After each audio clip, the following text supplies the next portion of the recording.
Hey everyone, welcome back. Ready for another deep dive? Always ready to dive in. What are we looking at today? Well, today we're tackling something that I think a lot of creators struggle with, myself included. Hmm. Building a YouTube channel in 2025 is no walk in the park. Yeah, definitely not. The landscape is constantly changing. What with the algorithms and the new formats, it's a lot to keep up with. Exactly. And one of the biggest questions I hear from creators is, how do you strike that balance between like niching down and being super specific versus appealing to a broader audience? Right, yeah. Do you go deep or do you go wide? It's a tough one. It is, and that's exactly what we're going to dig into today. We got an interesting audio excerpt from a creator named Haal Electronica. Haal Electronica. Okay, I've heard of him, yeah. Yeah, he makes some really cool electronic music.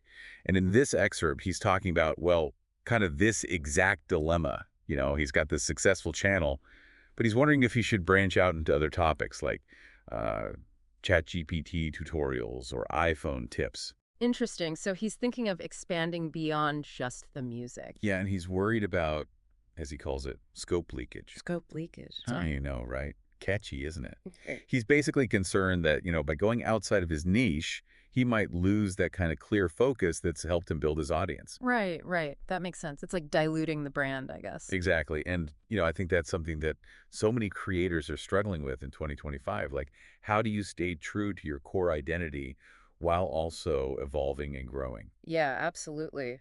Especially when the platforms seem to be pushing for like super polished, almost professionalized content these days. Right. It's a lot of pressure. It is. So what's this guy's take? How is he handling it? Well, what's really interesting is that he's experimenting with using playlists as almost like mini channels within his main channel.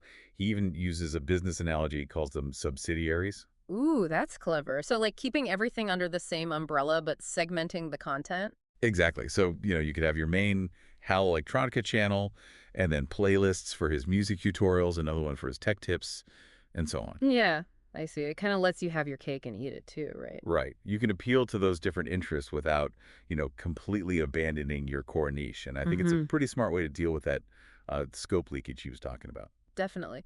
But do you think it's enough? Like, could it end up just fragmenting his audience too much? Yeah, that's a valid concern. Is it better to like really double down on one specific thing or, cast a wider net? I mean, I even find myself going back and forth on that with my own channel. Totally. It's almost like you have to pick your poison, right? Mm-hmm. Niche down and risk missing out on a broader audience, or go wide and risk losing that, what was it, scope. Scope leakage, yeah. And honestly, I don't think there's a one-size-fits-all answer. It probably depends on your content, your audience, a bunch of factors. Right. But what stood out to me in this excerpt was Hal really emphasizes how important audience feedback is for him, Oh, yeah.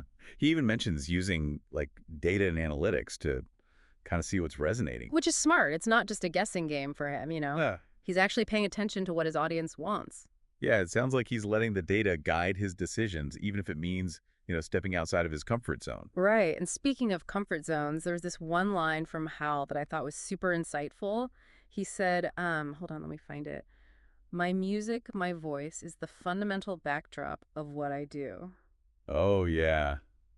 That's a good one. It really got me thinking, like, maybe that's the key, right? Figuring out what your fundamental backdrop is, what makes your content uniquely you. Right. And maybe once you know that, you can, be more confident in experimenting and trying new things. Like Hal, he's pretty open about, seeing how the shorts fly. Yeah, he even refers to his channel as a high-end brand, which I thought was interesting. It is. It's like he's really thinking about his content as a product, something with value that he's building.